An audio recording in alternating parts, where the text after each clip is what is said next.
It's Monday, and that's what happens to be the day that I like to talk about monsters. Hello, and welcome to Monster Mondays. I'm Jeff Arbuckle, co-host of the podcast Film Seizure that you can catch each Wednesday at filmseizure.com or at a number of podcast providers online.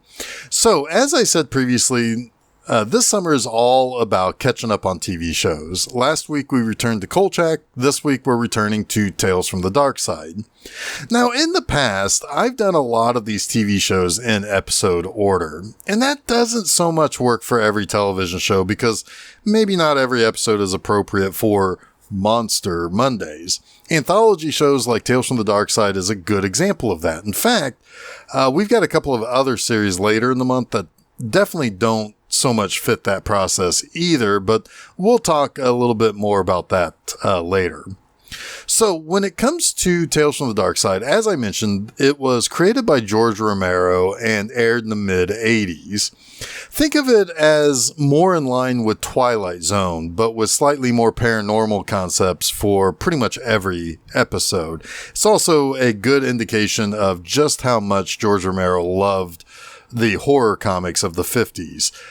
Before the series, he did Creepshow, very much inspired by the EC comics, like Tales from the Crypt and so forth. And Tales from the Darkside is a direct continuation of that love letter to those horror comics.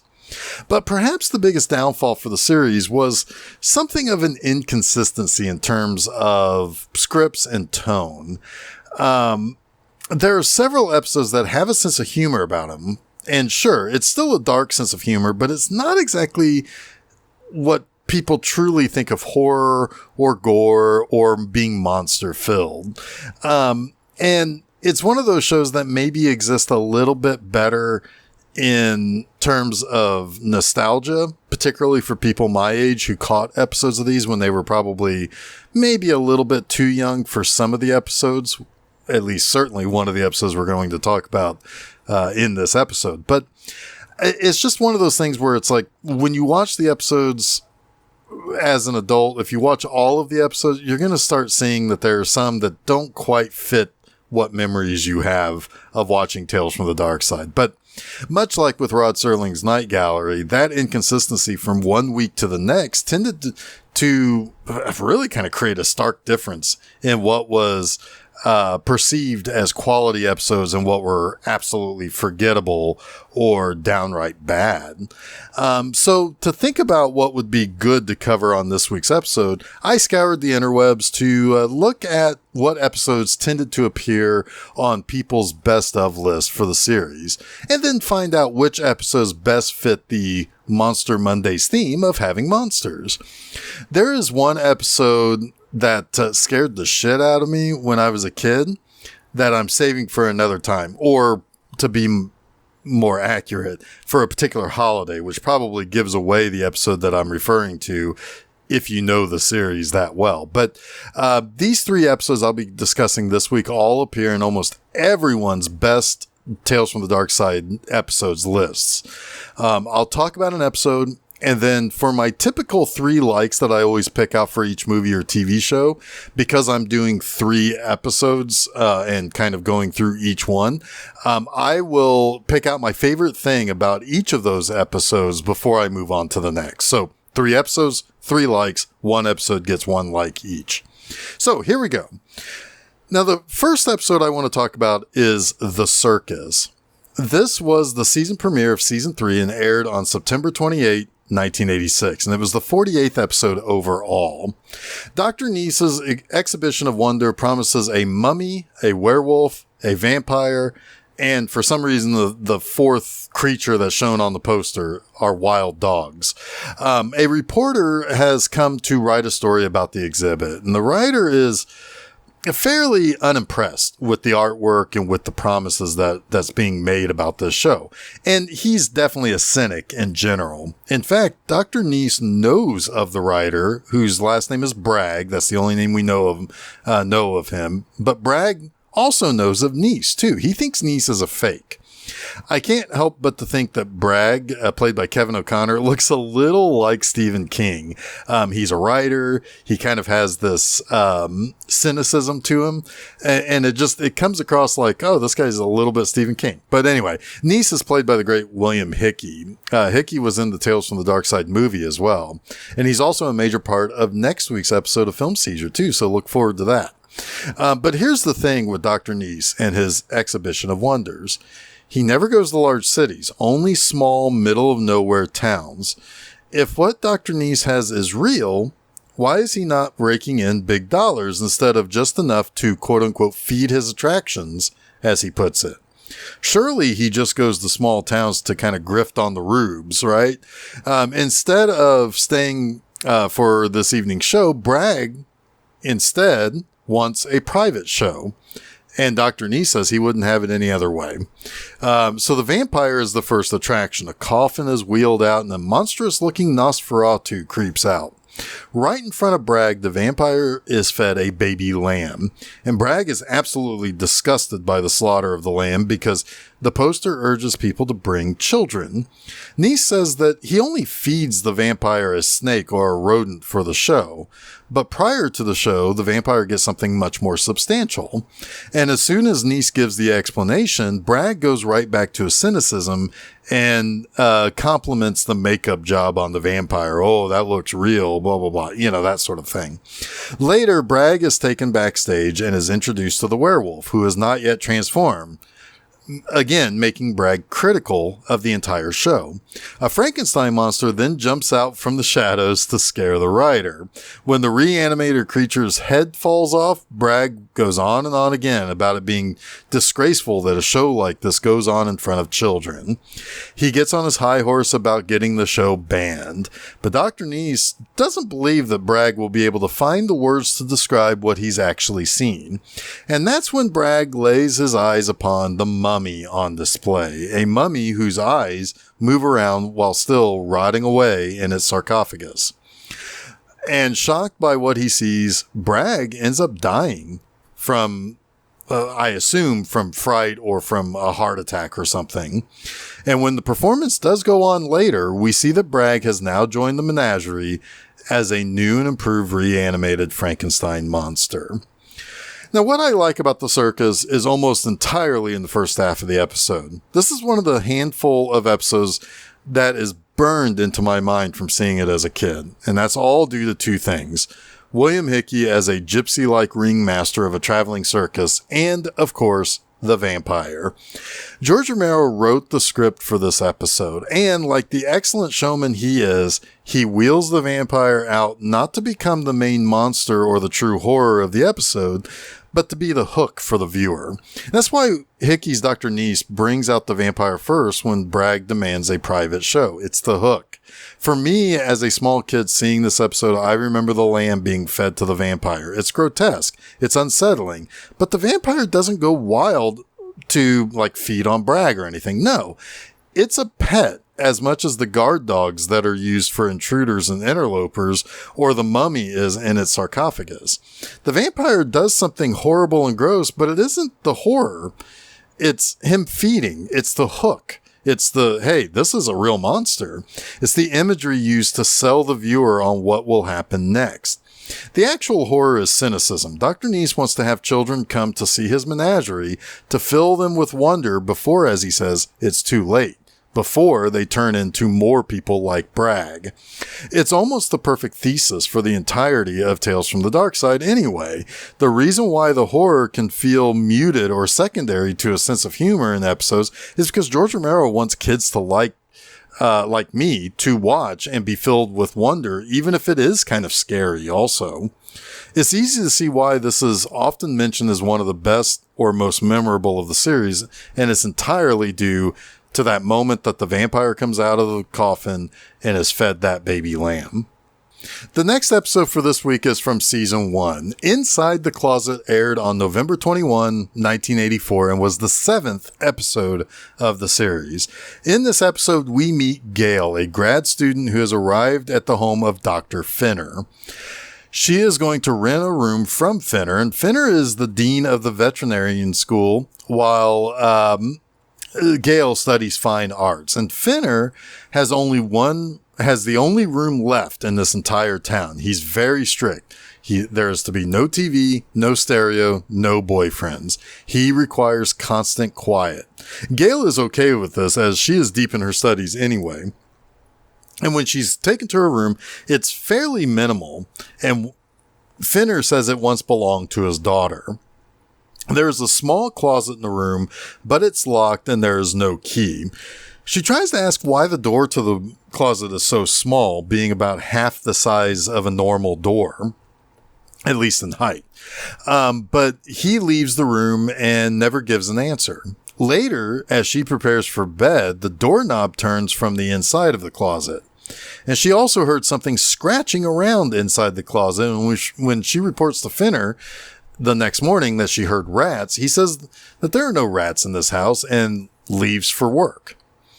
While he is gone, Gale can't help but to try to open the closet door. And to her surprise, it kind of opens on its own.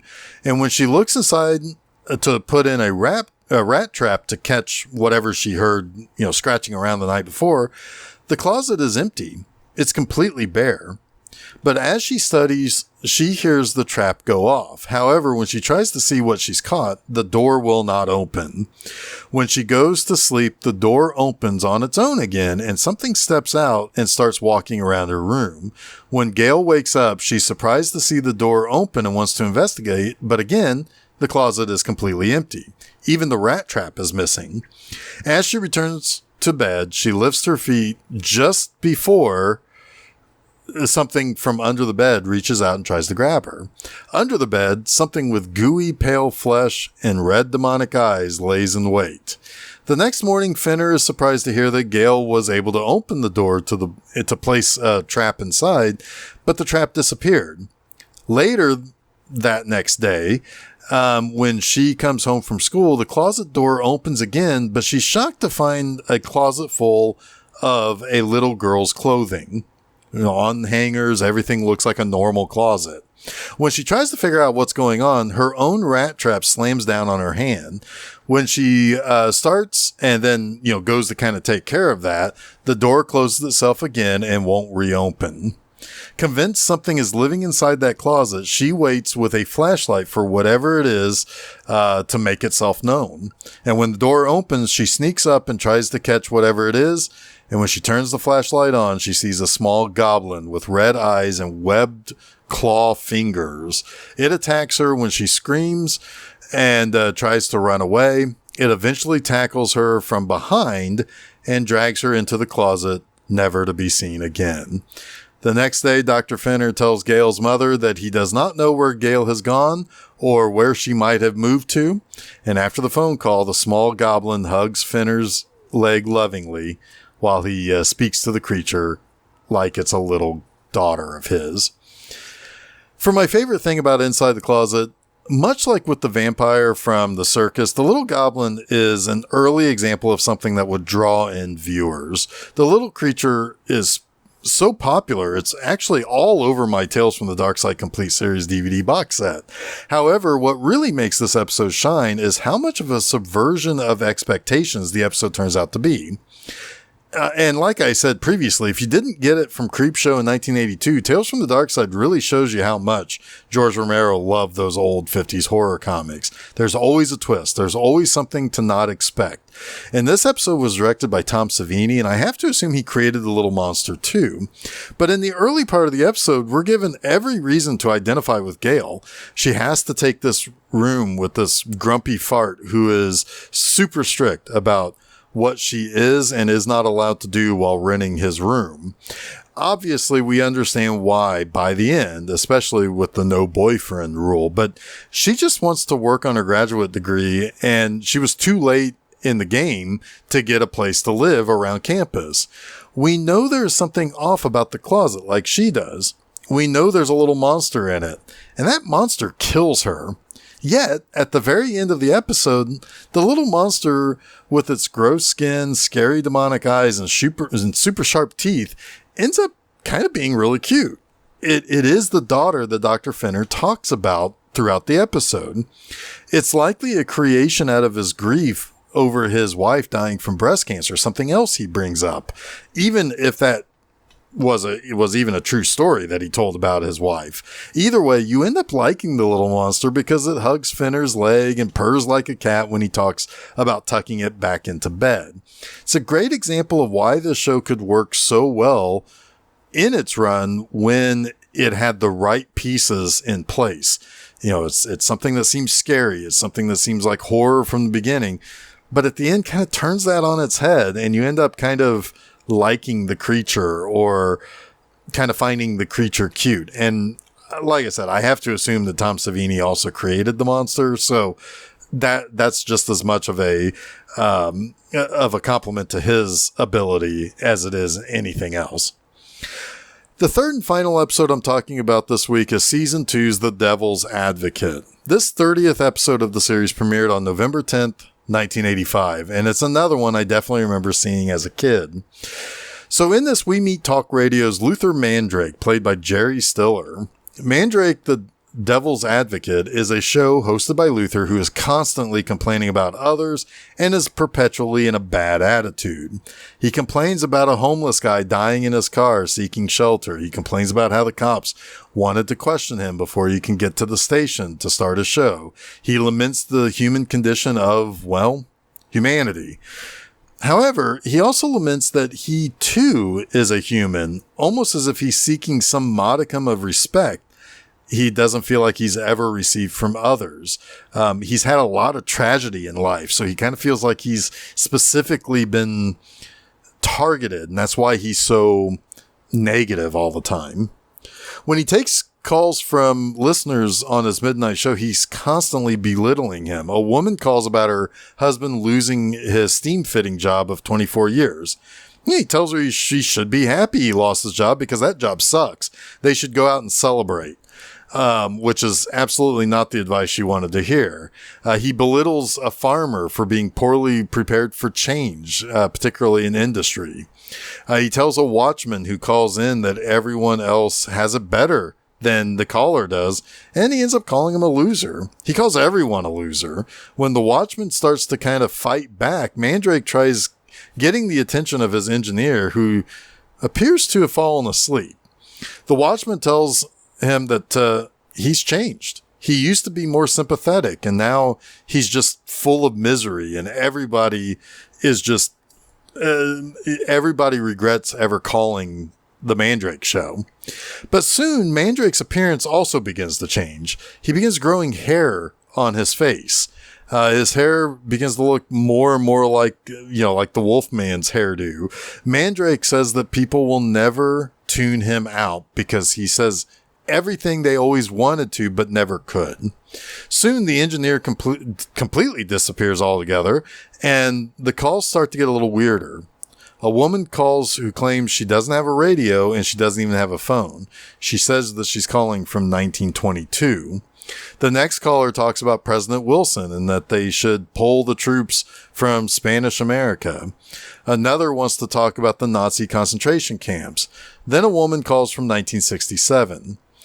And Mandrake then looks up to discover that the window to the engineer is gone, as is the door. It's just studio walls all the way around him, surrounding him. Calls start flooding in as he begins to realize that he's turning into a devil himself. A voice speaks to him and says that he's Mandrake's boss, and Mandrake is literally the devil's advocate. His cynicism has caused so much despair that the devil himself has become more powerful than ever.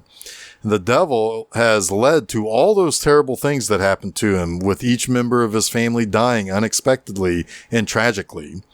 This gave Mandrake everything he needed to become so foul. However, this entire evening has been a mirage. The person found dead in his car that night was Mandrake himself. He's now living a hell of his own creation where he's trapped, taking calls from all across the country and all across time to wallow in misery for all eternity. And now to talk about my favorite thing about the Devil's Advocate. I mean, it's Jerry Stiller. I mean, for the most part, people know Jerry Stiller for being George's dad on Seinfeld, but the first time I ever saw him was was from this show. So the first time I ever saw him on Seinfeld, I already knew him from this specific episode of Tales from the Darkside. Stiller was mostly a stand-up and stage guy. He and his wife, Ann Mira, did all sorts of variety show stuff through the 60s and 70s. Most people really remember him for being irascible, and boy, does he fit the bill for that in this episode. There is something about him that just is such a perfect rude New Yorker stereotype, from his stature that seems like he's just weighed down by all the crap that pisses him off when it should really only be minor conveniences to most people, to his exaggerated gestures or his shouting speech. He just seems so damn miserable. And it makes sense, I suppose. I mean, we have always ever seen him in this episode in his own private hell. Still, his demeanor in this makes him come across as something larger than life. It's just a great performance in nearly a one-man show. It's perhaps the defining performance of the entire series, and probably had a lot in terms of helping him fuel his resurgence that ultimately led to him getting the role of Frank Costanza on Seinfeld. But that wraps up this week's Monster Mondays. You can catch new episodes of Monster Mondays each Monday afternoon at filmseizure.com. Don't forget to follow Film Seizure at Facebook, Threads, Instagram, and Blue Sky. You can also subscribe to Film Seizure to get both the Wednesday morning Film Seizure podcast and the Monday afternoon Monster Monday show at your favorite podcast providers, as well as YouTube. You can also check out my website, bmovieenema.com, to read new review articles every Friday morning. Next time, it's high time we return to Japan for a trio of episodes from Ultra Q that feature giant spiders, a big old gorilla creature, and a balloon monster. So until next week, stay spooky.